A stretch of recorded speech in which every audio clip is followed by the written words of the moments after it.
पहले ही साल में केजरीवाल जी ने ऐसी स्कीम लागू की थी जिसकी वजह से सिर्फ 10 साल में 1500 करोड़ से बढ़कर ये एक्सपेंस 10,000 करोड़ से ऊपर पहुंच गए थे। केजरीवाल जी ने एक ऐसा मॉडल स्थापित कर दिया कि आज की सरकार उसको चाहकर भी नहीं बदल सकती। अप्रैल 2015 में सैनिटेशन वर्कर्स ने स्ट्राइक शुरू की थी। इसका रिजल्ट क्या हुआ? इसका रिजल्ट ये हुआ कि दिल्ली की गलियां कूड़े से ही भर गई। एक ऐसा मॉडल जहाँ पर सब कुछ आप फ्री में बांट सकते हैं ताकि जनता के सामने आप हीरो बने रहें। पर सरकार कैसे चलेगी किसी को भी नहीं पता। आप गवर्नमेंट ने एक ऐसी पॉलिसी हमेशा से लागू की है जो दिखने में बहुत सुंदर होती है, शॉर्ट टर्म में भी बहुत फायदेमंद होती है, पर लॉन्ग टर्म में इतनी ब्लंडर कर दी जाती है कि आज तक की गवर्नमेंट उसको संभाल नहीं पा रही।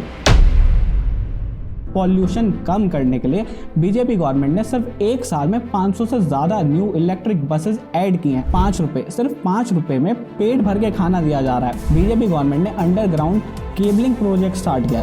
यमुना फ्लड प्लेन्स और मल्टीपल एरियाज को इलीगल एनक्रोचमेंट से बचाया गया। आपने मीम तो देखी होगी। ऐसा ना हो कि प्रेशर में आप ज्यादा जल्दी आप IQ जो हमारा AIQ है उसको, और ये अब जब तक 70 साल से वो कर रहे थे EVM हैक तो कुछ नहीं हो रहा था, हमने कर लिया तो बुरा लग गया। ये सही है मामला। और ये मुझे नहीं पता, ये जहाँ फाइल पे कहता है आप उठा लगा दो, मैं वहीं लगा दूं। अब आप लोग सोच रहे होंगे कि मैं ये सब आपको दिखा क्यों रहा हूँ। दरअसल सोशल मीडिया में कई दिनों से कैंपेन चलाए जा रहे हैं रेखा गुप्ता जी के खिलाफ, जिसमें बताया जा रहा है कि वो कितनी खराब हैं, कितनी ही अनकूल हैं, कितनी ही बेकार है। पर ये कोई नहीं बता रहा क्या उन्होंने कुछ काम किया भी है या नहीं। इस तरह से दिखाया जा रहा है कि पिछले एक साल में कुछ काम ही नहीं हुआ है। बट क्या ये रियलिटी है? आइए जानते हैं। पहले बात करते हैं यमुना की, क्योंकि सबसे ज़्यादा हंगामा ही यमुना में मचता है। हर कोई यमुना यमुना ही चिल्ला रहा होता है, तो इसकी ही बात कर लेते हैं। बीजेपी गवर्नमेंट ने मई 2025 में यमुना क्लीनिंग के लिए एक स्ट्रक्चर प्लान लॉन्च किया था, जिसके अकॉर्डिंग गवर्नमेंट ने 35 सीवेज ट्रीटमेंट प्लांट जो पहले से एग्जिस्ट करते हैं उनमें से 22 को अपग्रेड करवाया और साथ ही साथ 37 जो नए STDs हैं वो इंस्टॉल किए जा रहे हैं ताकि जो सीवेज ट्रीटमेंट की कैपेसिटी होती है उसको इंक्रीज किया जा सके। इसके अलावा स्लम एरिया झुग्गी झोपड़ी में 13,000 सीवेज कनेक्शन और कॉलोनीज में लगभग 2.5 लाख सीवेज कनेक्शन को बढ़ाया जा रहा है ताकि जो कूड़ा घरों से निकलकर डायरेक्टली यमुना में जाता है वो ना जाए। इसके अलावा गवर्नमेंट ने एंक्रोचमेंट हटाने और 1600 हेक्टेयर फ्लड प्लेन रिस्टोर करने का भी प्लान शुरू कर दिया।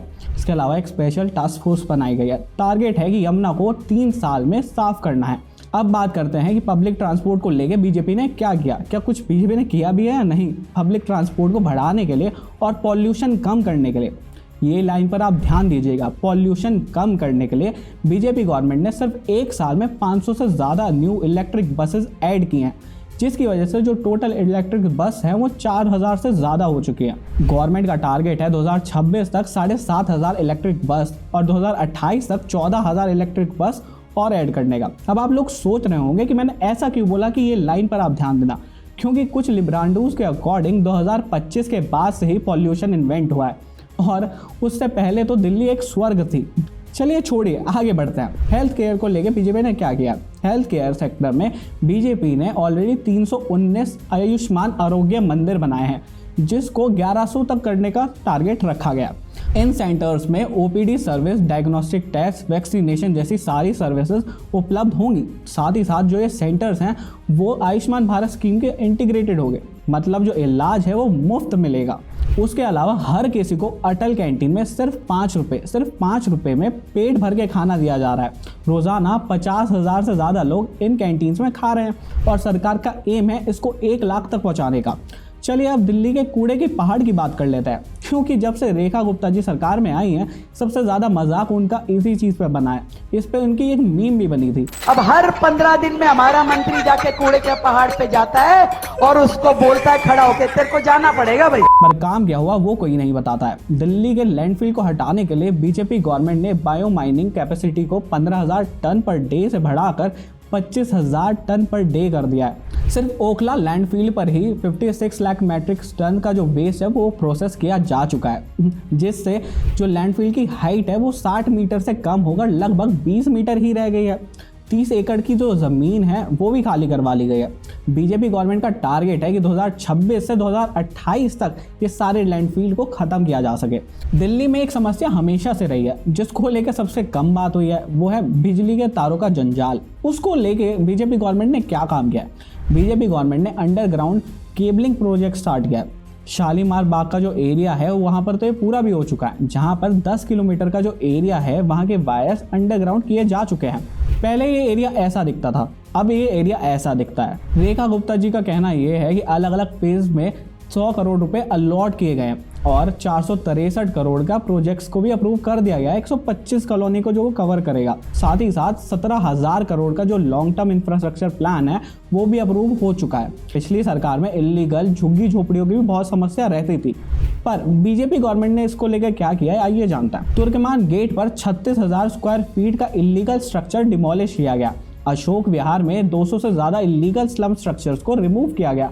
यमुना फ्लड प्लेन्स और मल्टीपल एरियाज को इलीगल एनक्रोचमेंट से बचाया गया। उसके अलावा ऐसे बहुत सारे काम हैं जो मैं वीडियो में नहीं बता पाऊंगा, आप जाकर पढ़ सकते हैं।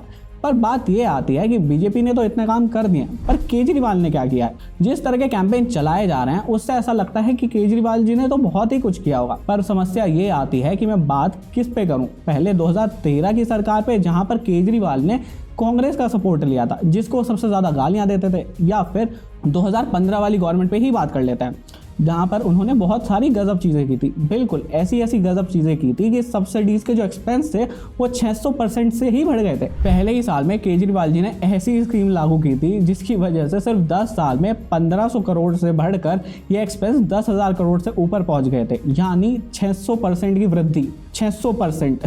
पावर में आते ही आप गवर्नमेंट ने अपने सारे इलेक्शन प्रोमिसेस इंप्लीमेंट करने शुरू करे, जहाँ गवर्नमेंट ने 400 यूनिट बिजली 50% की सब्सिडी पे और हर हाउस होल्ड को 20,000 लीटर का पानी मुफ्त देना शुरू कर दिया। अब ये सुनने में तो बहुत ही अच्छा लग रहा है कि वाह कितनी प्यारी सरकार है, पर दिक्कत ये आती है कि इसके लिए इन्होंने काम कुछ नहीं किया।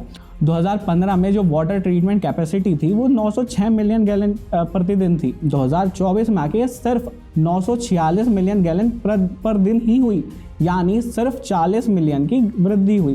पर डिमांड 2015 में 1020 मिलियन थी, पर वही डिमांड जाकर 2024 में 1290 मिलियन हो गई। मतलब 600% की इंक्रीज हुई डिमांड की, पर ट्रीटमेंट की कैपेसिटी सिर्फ 4%। सिर्फ 4%। इन सब पॉलिसी की वजह से केजरीवाल जी ने एक ऐसा मॉडल स्थापित कर दिया कि आज की सरकार उसको चाहकर भी नहीं बदल सकती।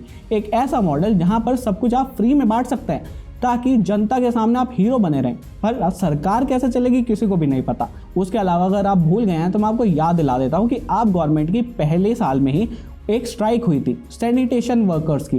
अप्रैल 2015 में सैनिटेशन वर्कर्स ने स्ट्राइक शुरू की थी क्योंकि उनकी सैलरी ही नहीं मिल रही थी। इसका रिजल्ट क्या हुआ? इसका रिजल्ट ये हुआ कि दिल्ली की गलियां कूड़े से ही भर गई। इतना ज़्यादा कूड़ा हो गया कि लोगों को समझ नहीं आ रहा था कि कूड़ा जाएगा कहाँ और इसको लेके कौन जाएगा। उसके अलावा आपकी पार्टी के अंदर इतनी सारी चीज़ें चल रही थी, मैं आपको क्या बताऊँ। योगेंद्र यादव और प्रशांत भूषण को ही पार्टी से निकाल दिया गया। और आयरनी इस बात में ये है कि ये पार्टी अपने आप को सबसे ज़्यादा डेमोक्रेटिक बताती थी और बताती है, जहाँ पर डेमोक्रेसी का मतलब सिर्फ एक इंसान है, केजरीवाल। आपको लग रहा होगा कि इससे ज़्यादा बुरा क्या ही हो सकता है, पर नहीं, आपकी गवर्नमेंट में बुरा ना हो ऐसा तो हो ही नहीं सकता। आपकी गवर्नमेंट जो खुद एक आंदोलन से आई थी जिसका मोटिव था कि करप्शन वाले सारे लोगों को निकाल देना है, उनका खुद का लॉ मिनिस्टर ही फेक निकला। नहीं, मैं मजाक नहीं कर रहा हूँ। जून 2015 में दिल्ली के लॉ मिनिस्टर जितेंद्र सिंह तोमर को फेक डिग्री के चार्जेस पर अरेस्ट किया गया। उनके पास डिग्री ही नहीं थी लॉ की या कैसी भी, पर वो लॉ मिनिस्टर बन गए थे। आप देख रहे हो इनकी सरकार के ये हाल थे, जैसे इनके वादे थे और जैसे इनके कर्म है वो आपको दिख रहे हैं। और मैं आपको याद दिलाना चाहता हूँ ये सब चीज़ें एक साल में हुई हैं इनके यहाँ। और एक शॉकिंग इंसिडेंट है, जब आपकी रैली चल रही थी तो एक किसान जिनका नाम गजेंद्र सिंह था, उन्होंने सुसाइड कर लिया था। पर इसके बावजूद रैली कंटिन्यू रही, मतलब लोग मरते रहे, नेताजी अपना भाषण जरूर देंगे। यही नहीं, आप गवर्नमेंट ने कम से ज़्यादा तो झगड़े किए हैं एलजी के साथ, कभी सेंट्रल गवर्नमेंट के साथ। चीफ सेक्रेटरी अपॉइंटमेंट हो गया, एंटी करप्शन ब्यूरो कंट्रोल हो गया, या ऐसे कई सारी अथॉरिटीज हो गई जिसको लेकर इनकी हमेशा लड़ाई हुई है। हालत ये बन गई थी कि पुलिस ने आप एमएलए के रेसिडेंस पर ही रेड मार दी और सीबीआई ने चीफ मिनिस्टर के प्रिंसिपल सेक्रेटरी पर रेड कर दी थी। अब ये सब तो आपको शायद याद ना हो, पर आपको एक चीज जरूर याद होगी, केजरीवाल जी की आइकॉनिक ऑड इवन पॉलिसी। अब स्कीम इन्होंने लागू तो कर दी, पर दिक्कत ये थी कि ये सब गाड़ियों पे नहीं थी, ये सिर्फ प्राइवेट वाहन पे थी। पब्लिक व्हीकल का क्या? फिर उसके अलावा जो पॉल्यूशन है वो सिर्फ व्हीकल तो नहीं फैलाता, तो इसका रिजल्ट भी वैसा ही निकला जैसे ये स्कीम थी। पंजाबी बाग, आरके पुरम, आनंद विहार, मंदिर मार्ग पर कई जगह पर टेस्टिंग हुई, जिससे पता लगा कि ये रूल कितना ही खराब था। क्यों? क्योंकि इसका इम्पैक्ट तो बिल्कुल भी नहीं हुआ या बहुत ही कम हुआ, पर ये सब टेम्परेरी इम्पैक्ट था। मतलब जब तक ये स्कीम लागू थी तब तक पॉल्यूशन थोड़ा बहुत कम होता था, पर इससे जो समस्याएं थी वो बहुत ज़्यादा थी।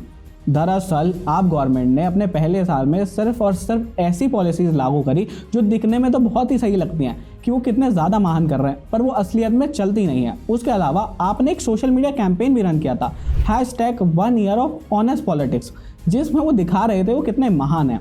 अगर ज़्यादा मैं आपको एक फाइनल रिव्यू देके जाऊँ तो मैं बस यही बोलूँगा कि आप गवर्नमेंट ने एक ऐसी पॉलिसी हमेशा से लागू की है जो दिखने में बहुत सुंदर होती है, शॉर्ट टर्म में भी बहुत फ़ायदेमंद होती है, पर लॉन्ग टर्म में इतनी ब्लंडर कर दी जाती है कि आज तक की गवर्नमेंट उसको संभाल नहीं पा रही है।